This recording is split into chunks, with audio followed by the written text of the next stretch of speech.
Goeiedag gemeente. Ek sit vandag weer hier onder die groot ou boom.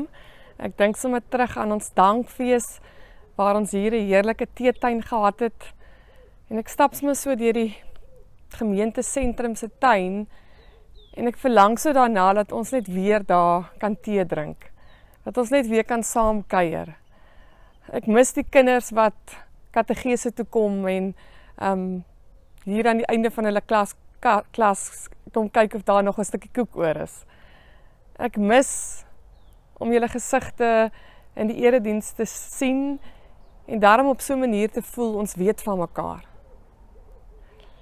En ons hoop regtig dat dit nie meer lank sal wees dat ons weer saam kan aanbid nie. Ons is op die oomblik besig met 'n gebedsreeks aan die hand van Onse Vader. En ons het verlede week gepraat oor die eerste reël van Onse Vader, wat sê, ons Vader in die hemel, laat u naam geheilig word. En dit het alles gegaan, daai refrein, daai reël, sê vir ons, dat gebed begin altyd by aanbidding. Dit is om in God se teenwoordigheid te gaan sit, op ons knieë te gaan, en nie deur die mikroskoop te kyk nie, maar deur die teleskoop, die groot prentjie van God, en hom te aanbid. Vandag gaan ons praat oor laat u koninkryk kom. En dit sê eintlik dat God na ons kom, waar ons op ons knieë is, waar ons hom aanbid, en dat hy vir ons sê, staan nou op, ek wil jou iets gaan wys. En dan staan ons op en God laat ons amper by die venster uitkyk. Hy wys vir ons die groter prentjie. En hy sê vir ons, hierdie is my wêreld. Ek het 'n droom vir hierdie wêreld. Ek het na hierdie wêreld gekom om hierdie wêreld te kom heel maak. En ek wil hê dat jy saam met my deel moet hê om in hierdie wêreld 'n verskil te maak.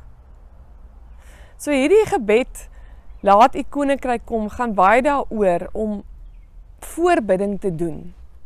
Om saam met God besig te raak waar hy reeds besig is. Om vir ander te bid dat die Here 'n realiteit in hulle lewe sal wees. Dat die Here sal deurbreek in hulle lewe. Dat die Here sal herstel. So ons gaan vandag 'n bietjie saam hieroor praat. En saam veral praat oor wat beteken hierdie woord koninkryk. Kom ons bid saam. Liewe Here Jesus, baie dankie vir u goedheid, vir u liefde, vir u sorg. Here, u is groot. U is die skepper van alle dinge. Here, ons loof u vir wie u is. Ons loof u vir die voorreg dat ons in u teenwoordigheid kan wees. Here, dat ons voor u genade troon kan kom sit. En dat ons u kan kom aanbid. En Here, ons bid ook dat ons vandag duidelik u stem sal hoor. En dat u vir ons sal kom wys. Hoe kan ons u koninkryk laat kom? Jesus, dankie dat u vir ons die voorbeeld was. Dankie dat u vir ons kom wys het hoe om in hierdie koninkryk te leef. Dankie dat u bereid was om aan 'n kruis te sterf, omdat u ons so lief gehad het. Omdat dit u hart was om ons vry te maak, om ons nuut te maak en vir ons die ewige lewe te gee. Kom praat vandag met ons. Amen. Ek wil julle dan vanoggend kom groet met 'n baie bekende teks wat jy sekerlik uit jou kop uit ken.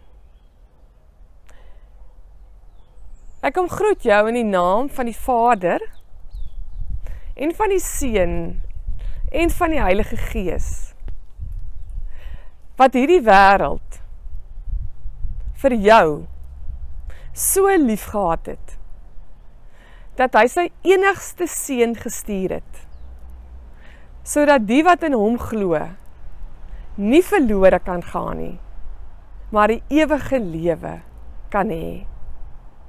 Amen.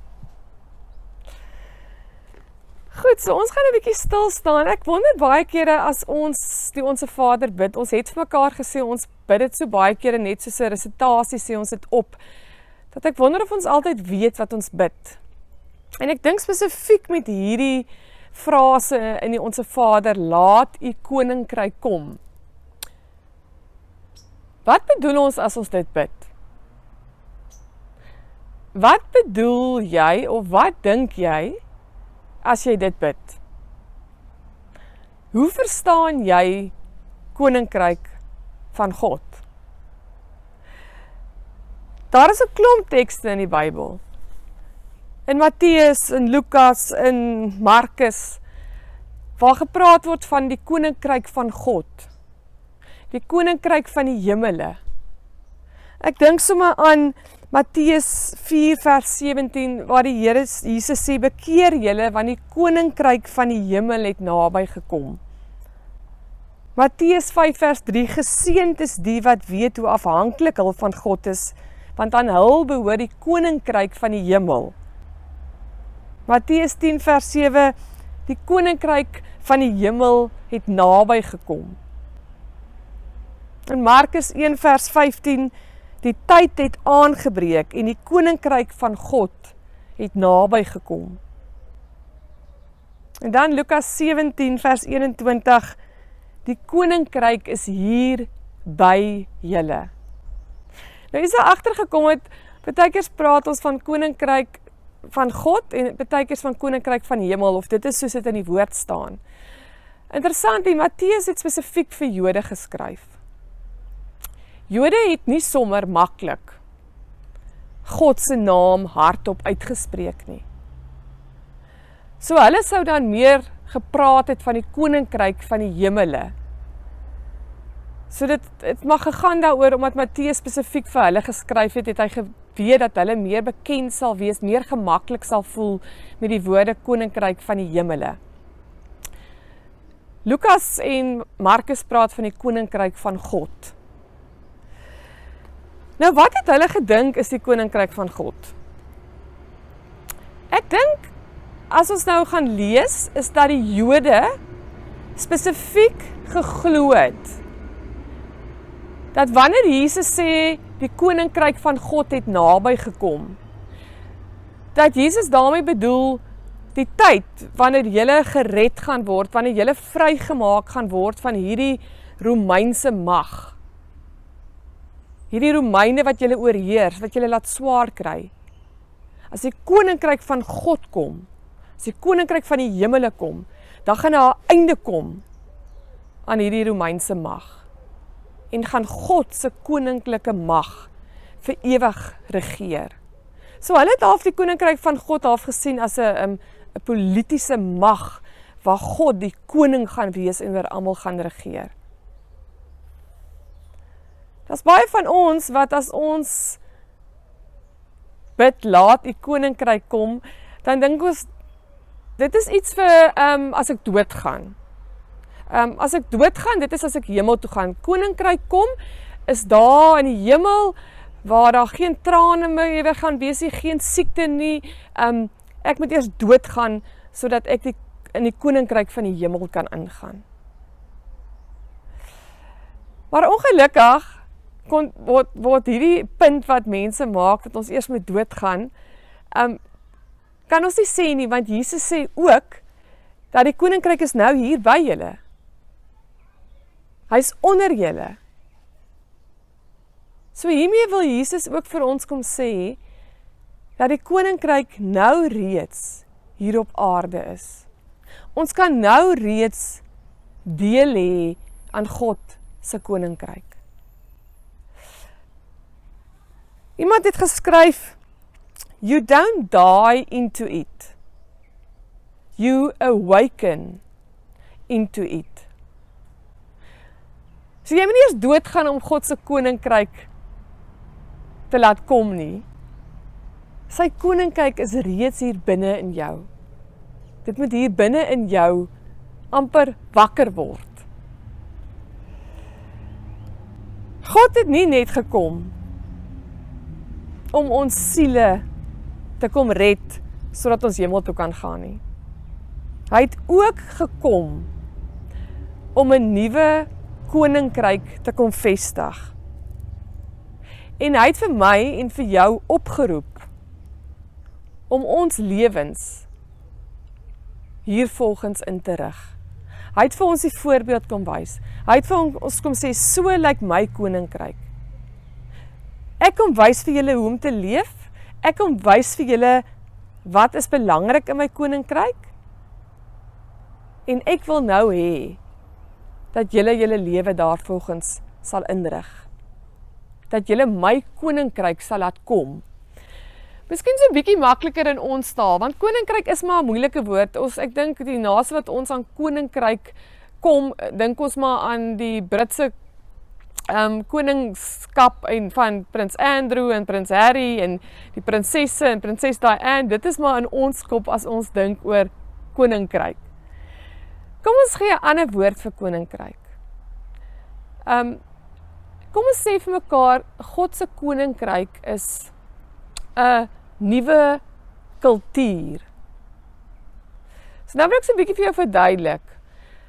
As daar 'n nuwe skoolhoof kom in 'n skool, baie kere sien ons dan dat die skool 'n nuwe kultuur kry, 'n nuwe manier van doen. 'n President wat 'n land regeer. Vir ons kan vir mekaar sê, toe Zuma ons land begin regeer het ons land 'n nuwe kultuur gekry, 'n nuwe manier van doen. Donald Trump. Die mense het 'n nuwe manier van doen aangeneem. 'n hele nuwe kultuur is geskep. 'n Ouer wat deel is van 'n gesin. Daai ouers skep tog 'n kultuur in die huis. Ons sê tog maklik vir ons kinders, dit is hoe ons dit in ons huis doen. Dit is wat vir ons belangrik is. Is die ou van 'n besigheid. Sy manier van doen gaan afvryf op sy mense. Hulle gaan begin doen soos hy doen.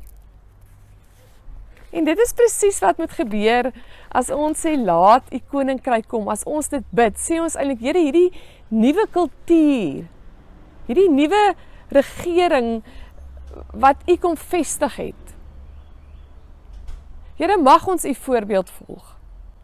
Mag ons daai kultuur, daai manier van leef, deel raak van ons lewe. Richard Niebuhr het 'n boek geskryf, Christ and Culture. En daarmee sê hy dat daar was 5 maniere hoe Christene God se verhouding met die wêreld verstaan het. En hy sê, die eerste een is dat Christene het gedink, Christ is against culture. Met ander woorde, God is heeltemal teen die kultuur van die dag.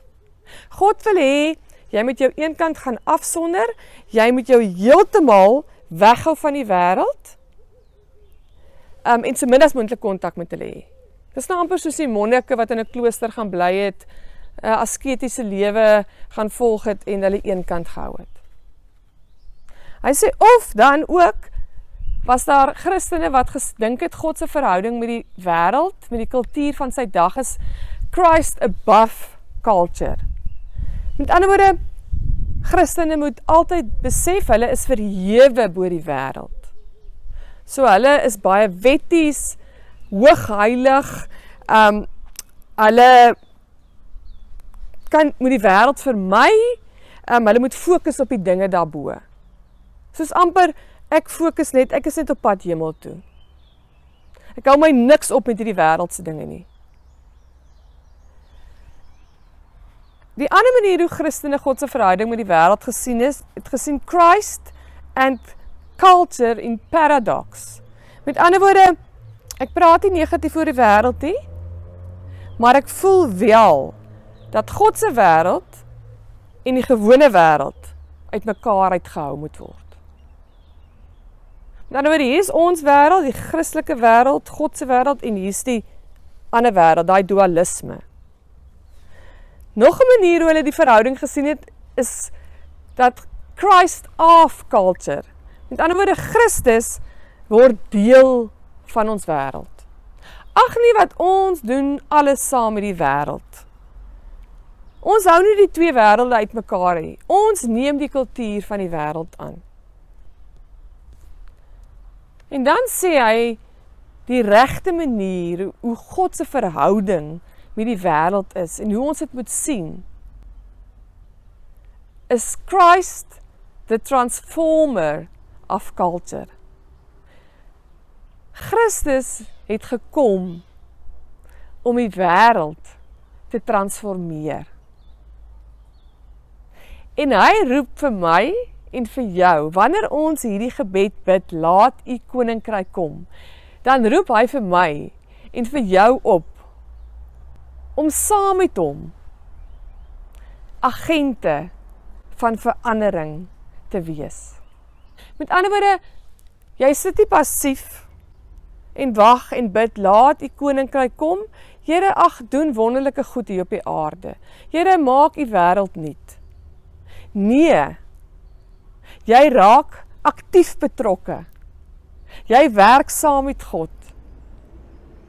Jy, wil ek amper sê, bring die hemel aarde toe. Jy is nie net geroep om pad te gee uit die wêreld, of passief te wag op die volgende vlug hemel toe nie. Die hemel kom nog, maar ons adres is tans hier, waar ons elkeen leef en bly. En gemeente, dit is wat ek glo ons vandag moet hoor. Laat u koninkryk kom. Vra van jou om aktief hierdie gebed te gaan beantwoord. Ek dink heel eerste dat wanneer ons hierdie gebed bid, vra ons eintlik vir God. Here, kom vernuwe my denke. Help my om hierdie nuwe kultuur wat u vir ons kom wys het, te gaan leef. Help ons om ons denke so nuut te maak, dat ons sal weet, wat is u wil? Wat is vir u goed en wat is vir u aanneemlik? Ons lees dit in Romeine 12 vers 1, dat God sê, gee julle lewe, julle hele lewe. Nie net 'n deeltjie van julle lewe nie, die julle hele lewe as 'n offer. Laat ek julle denke vernuwe. Dit moet ook ons gebed wees, soos in Efesiërs 1 vers 15 tot 19, dat die Here ons geestesoë sal oopmaak. Wanneer ons bid, laat u koninkryk kom, dan sê ons eintlik, Here, maak my oë oop, sodat ek kan sien, waar is u aan die werk? Waar is u besig om u koninkryk op aarde te vestig? Help my om dit raak te sien, sodat ek by u kan aansluit. Om te sê, Here, ek wil sien. Ek wil u sien. Ek wil 'n ander wêreld sien. Here, ek wil die potensiaal sien wat opgesluit is in die wêreld. Want op hierdie oomblik sien ek net die negatiewe. Here, sluit vir my die deur oop na 'n geestelike dimensie. Help my om geestelike en emosionele nood raak te sien. Help my om iets van môre raak te sien. Help my om visie te kry. Gemeente, as ons bid, laat u koninkryk kom, dan gaan dit nie meer oor myself nie. Dan kyk ek nie meer net deur die mikroskoop en sien my behoeftes nie. Maar ek sien God se wêreld. En dan bid ek eintlik, Here, laat U koninkryk kom en laat my koninkryk gaan.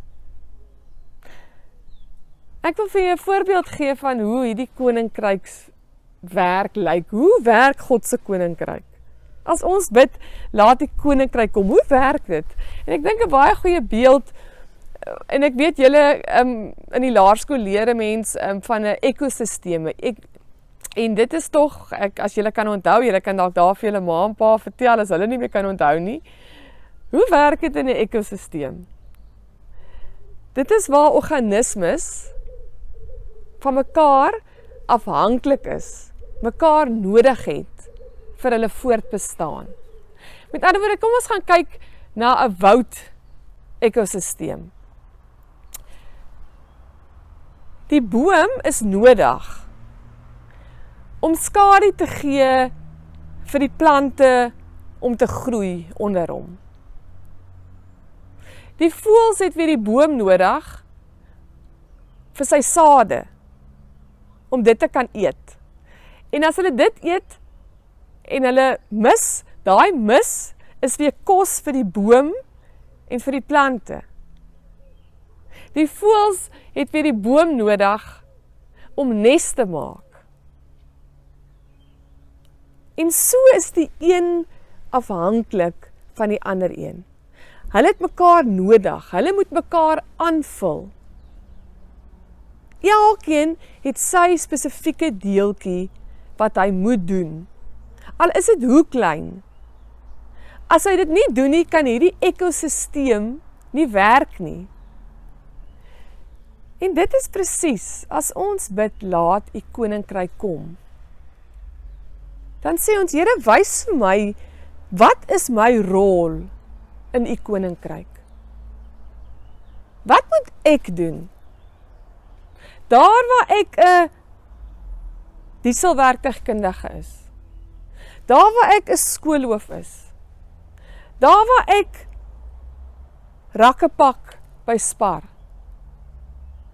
daar waar ek 'n CEO van 'n besigheid is, daar waar ek 'n leerling in die skool is.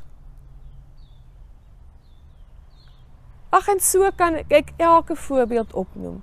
Here, my spesifieke rol, my spesifieke werk, wat kan ek doen om U koninkryk te laat kom? Ek sluit af met 1 of 2 voorbeelde, baie praktiese voorbeelde.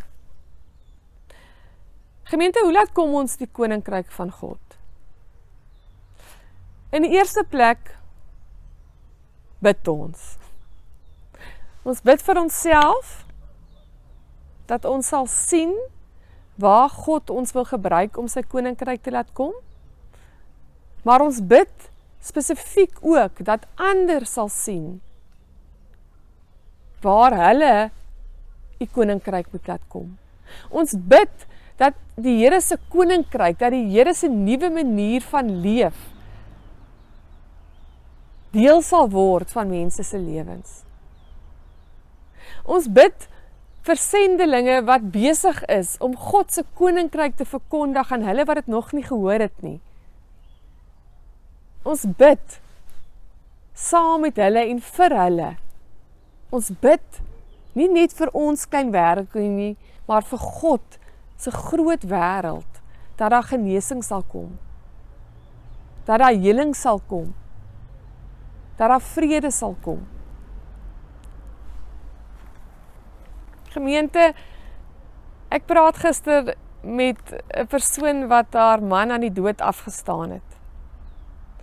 En sy sê vir my, mense sê vir haar, hoe voel jy?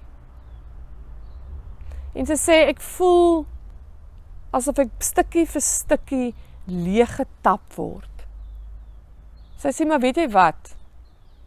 Die wonderlikste is, ek word weer bietjie vir bietjie opgevul deur mense se boodskappe van bemoediging, deur mense wat vir my bid, deur mense wat vir my 'n drukkie gee, deur mense wat kom inloer en 'n teetjie kom drink.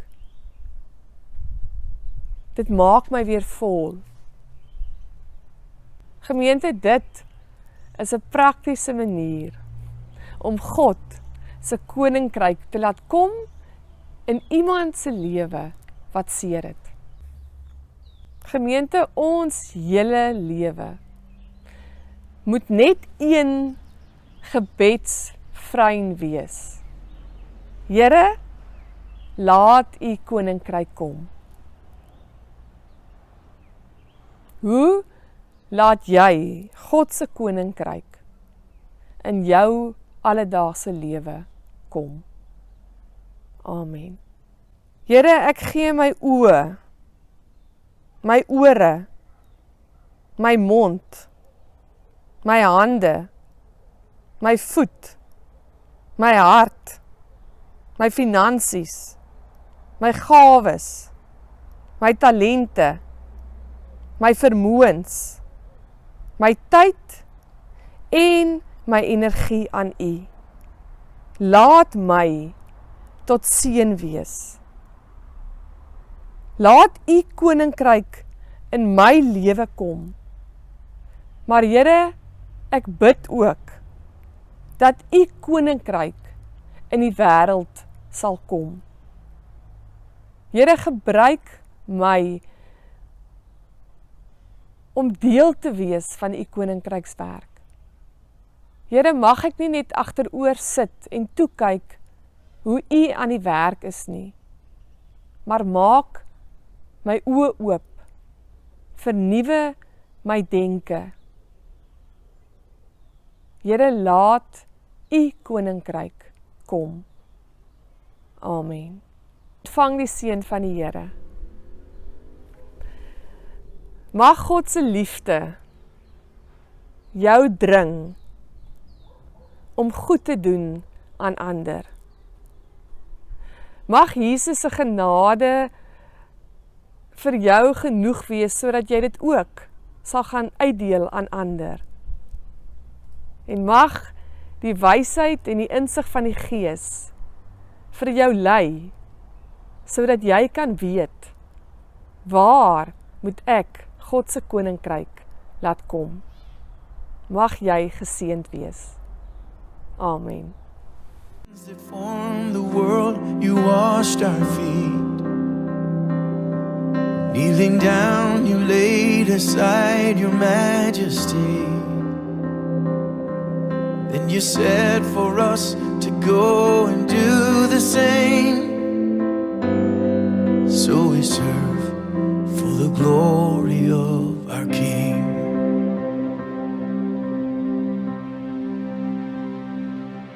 You left heaven's throne to rescue what was lost, stretching out your mighty arms to bear the cross. Then you rolled away the stone, the victory won, and you said, go and tell the world what love has done.